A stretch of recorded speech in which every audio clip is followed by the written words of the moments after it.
सरत्या वर्षाचा शेवटचा आठवडा आणि यामध्ये आलेल्या सलग सुट्ट्या यामुळे राज्यभरातील पर्यटन स्थळ आणि धार्मिक स्थळ गर्दीने फुलून गेल्याचं पाहायला मिळतंय।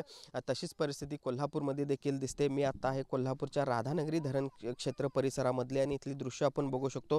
सकाळी सकाळी या सगळ्या धरण परिसरामध्ये धुक्याची चादर आपल्याला आहे ती पाहायला मिळते आणि त्यामुळे एक नयनरम्य दृश्य या निमित्तानं राधानगरी धरण परिसरामध्ये आपल्याला अनुभवायला मिळते आणि याचाच अनुभव घेण्यासाठी आता पर्यटक देखील या ठिकाणी येत आहेत। सकाळी सकाळी याचा सगळ्याचा आनंद लुटण्यासाठी हे पर्यटक कुटुंबासह या ठिकाणी आल्याचं पाहायला मिळतंय। माझ्यासोबत इथले पर्यटक आहेत, बोलूयात। काय सांगाल, कुठून आलेला आहात आणि काय नयनरम्य दृश्य कसं दिसतंय, कसं दृश्य दिसतंय?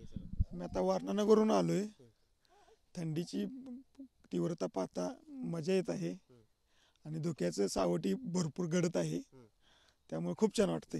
काय वीकेंडचा काय प्लॅन केलाय, कसं बाहेर पडलाय? आता वीकेंडला सकाळीच बाहेर पडलोय, 3 दिवसात सुट्टी काढल्या। असंच आता आम्ही कोकणात जाणार आहे, मालवण देवबाग करून तसंच गणपतीपुळे करून रत्नागिरी करून आम्ही परत 3 दिवसानंतर परत घरी जाणार आहे।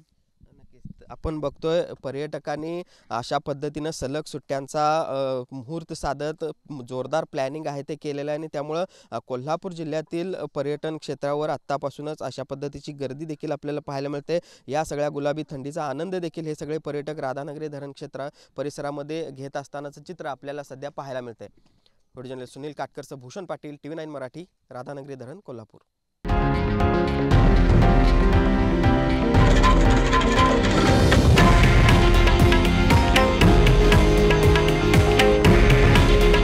हे आहे देशातील नंबर 1 न्यूज नेटवर्क आणि आपण पाहत आहात TV9 मराठी।